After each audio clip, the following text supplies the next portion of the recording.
Welcome back, fellow traveler. I want to talk to you today about Las Vegas, particularly whether you should stay on the strip or off the strip, what my recommendation is to choosing your hotel. Let's jump right in. So, I've been to Vegas 7 or 8 times. Anytime somebody wanted to be in Vegas, I was down. I wanted to experience Las Vegas for the first time. And what your hotel choice essentially boils down to is whether you're going to be doing your activities on the strip or off the strip. Because in reality, that's going to dictate where you stay. If you're going to be off the strip the whole time, or you're going to be doing some excursions out in the desert, maybe one night or two at the casino, the strip might not be necessary. You can probably get away with one off the strip. But if you're going to be staying on the strip and you're predominantly going to be hitting up those hotels that are on that patch of land, you definitely want to make it a point of staying in one of those hotels. Now, here's why. Commuting there and back from your hotels is going to get expensive, whether it's a cab or Uber. And not only that, if you decide to walk, it will take you a bit of time. Now, I'll say this from first-hand experience. Walking in Las Vegas takes a lot longer than you think. What's going to happen is that you're like, oh, it's like 2 blocks away. No big deal. 20 minutes later, you're going to be like, oh, man, we should have taken an Uber. So that's going to eat up a lot of your time, especially if you want to go in and out of your hotel room. Maybe you want to change, you want to go to the pool for a bit and then go back to the casino. It's going to eat into your vacation time just walking the same route. And the routes off of the strip aren't really that interesting. A lot of it's residential, or they're a bit less glamorous, we'll put it that way, than what you'd see on the strip. And not only that, I remember one time I was walking from the MGM Grand to the Hilton Hotel, and I had an incident with a homeless person. I don't know if they were homeless. I mean, they looked homeless, but and it was quite dangerous. So it wasn't a situation where I wanted to reproduce. And after doing a bit of research, I did find out there are a lot of incidences off the strip, right on the outskirts of it. What happens is that the strip is really safe.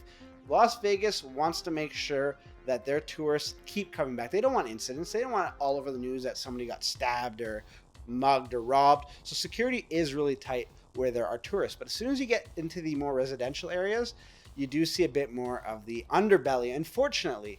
And it does pose an additional risk. Now, I will say this.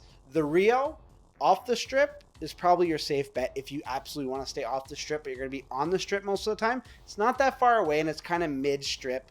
And what happens is that the road itself to get to the strip from Rio is fairly well walked. So there's a lot of people. It's not a bad walk. It doesn't take that long in particular. And the hotel casino itself is actually pretty nice. There's a lot of poker events that go on there as well.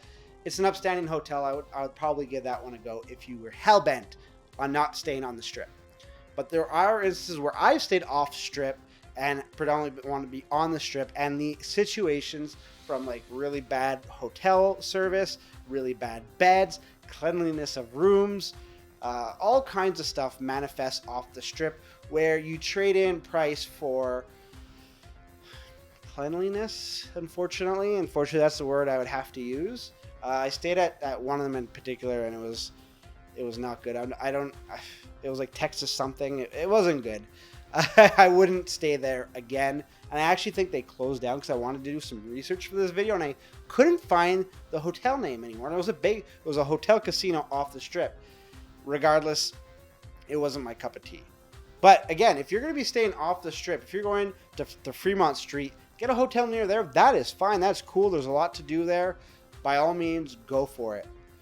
Now, that's my opinion. If you're going to be staying off the strip, get something off the strip, but make sure it's in a nicer area, like, near downtown Las Vegas, old Las Vegas, whatever you want to call it. If you're on the strip, you save your time. There's a monorail that brings you up and down the strip, so if you can stay at one end of the strip and then you want to, let's say, go to Stratosphere, you can go there fairly easily. Not have to pay for taxis, gas if you want to rent a car, the rental car. There's a lot of additional costs that go in with staying off the strip. So while it looks like you're saving money in the short term, in the long term, you're probably going to be spending a lot more money depending on how long you're staying in Vegas. So where would I recommend that you stay? I've fortunately, my first ever trip to Las Vegas, we stayed at the MGM Grand. I loved it. I stayed at the MGM Grand 3 different times. Not once did I have a problem with it. Not only that, they recently remodeled the interior. I haven't been since they remodeled. I would love to check it out, but I have a soft spot for the MGM Grand. I've also had the opportunity to stay at the Monte Carlo. The Monte Carlo was actually really fun. I enjoyed it. Had no problems when I was there. Actually, they're under renovation, so it was a bit loud with the hammering and the shuffling of planks and stuff. But more than that, I would say I was satisfied with my stay there, and I understand that the loudness or the noise pollution that I heard was a byproduct of them trying to better their services, and that's going to happen. That's just bad luck of the draw on my part. Wouldn't hold it against a hotel at all. I've also stayed at the Excalibur. The Excalibur, I actually had a really interesting story, which I'm going to save for a story time because it's so ridiculous. And it's one of my favorite stories to tell. But I would pass on it, not because of the story. Just it's an older hotel. It's showing its age. It was a bit unclean, especially the lower levels, like the ground floor. And I would give that a pass. Definitely go there and experience the Excalibur because it's kind of that hotel of a bygone era. And I enjoyed it. But I would say if you had the opportunity, the MGM Grand, Monte Carlo, Treasure Island was really good for me. I always enjoy walking in there and smelling the scents that they put in the atmosphere. But those are my, I guess, 3 recommendations. I would like to know what your recommendations are. Have you been to Vegas? If so, let me know what you thought of any of the hotels you stayed at. And if you haven't been to Vegas, if you're using this video to kind of get an idea, what are you looking for in a hotel?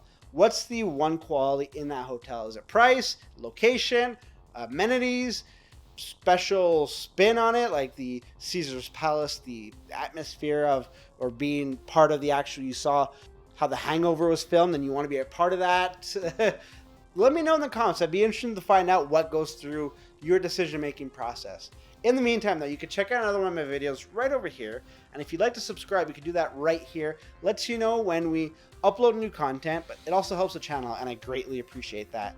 I'd like to thank you for making me a part of your day, and until next time, safe travels.